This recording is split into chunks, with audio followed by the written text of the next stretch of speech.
नमस्कार, जनसत्ता देख रहे हैं आप। मैं हूं आपके साथ आरुषि श्रीवास्तव।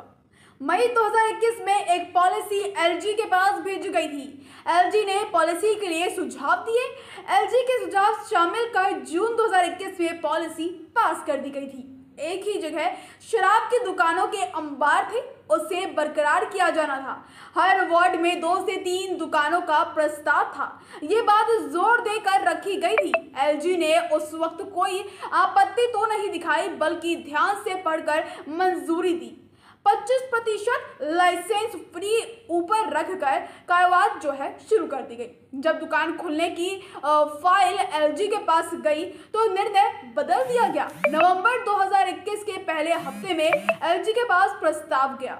अतिरिक्त इलाके में दुकानें खुली थी।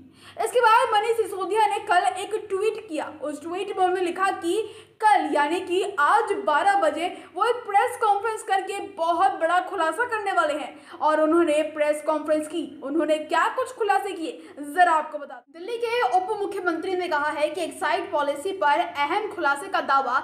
दिल्ली में नई एक्साइज पॉलिसी जो लागू हुई है उसमें इम्प्लीमेंटेशन को रोककर कैसे फायदा पहुंचाया गया, उसका खुलासा। सरकार को नुकसान और दुकानदारों को फायदा पहुंचाया गया। इसके लिए सीबीआई की जांच की मांग भी की है। मनीष सिसोदिया ने कहा है कि मैंने पूरा मामला भेज दिया है। मई 2021 में एक्साइज पॉलिसी पास हुई थी।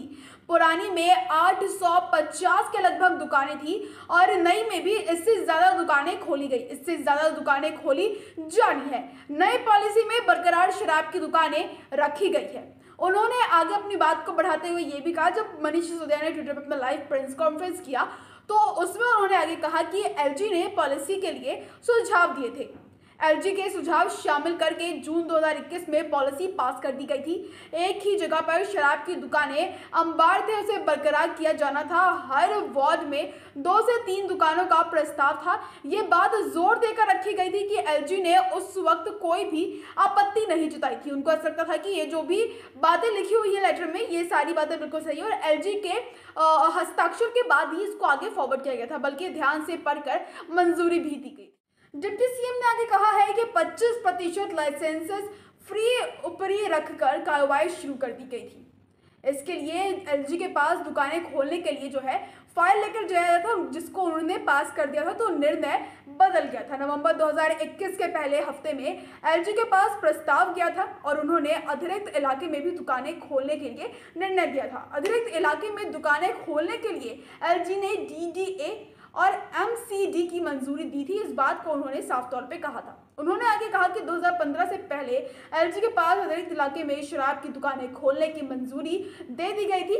डीडीए और एससीडी की मंजूरी एलजी ने दोनों ही मंजूरी जो है दे दी थी। पूरा स्टैंड एलजी ने चेंज कर दिया, जबकि 2 बार फाइल का अप्रूवल उन्होंने खुद ही दिया था। नुकसान ये हुआ कि नए लाइसेंस वाले कोच गए। सरकार को इसके लिए हजारों करोड़ रुपए का नुकसान उठाना पड़ा।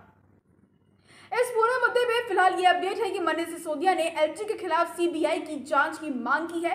एक प्रेस कॉन्फ्रेंस कर अपने ट्विटर हैंडलर अकाउंट से, अपने ऑफिशियल ट्विटर हैंडलर अकाउंट से मनीष सिसोदिया ने इस बात का खुलासा किया है कि दिल्ली में जो नई आबकारी नीति के तहत लोग प्रदर्शन कर रहे हैं, इसकी आलोचना कर रहे हैं, इसके पीछे किसका हाथ है, ये मनीष सिसोदिया बताना चाहते थे। इस वीडियो में फिलहाल इतना ही उम्मीद करते हैं वीडियो पसंद आई होगी। इसके साथ ही देश दुनिया जुड़ी तमाम बड़ी खबरें देखने के लिए आपको बने रहना है मेरे साथ जनसत्ता.com पर।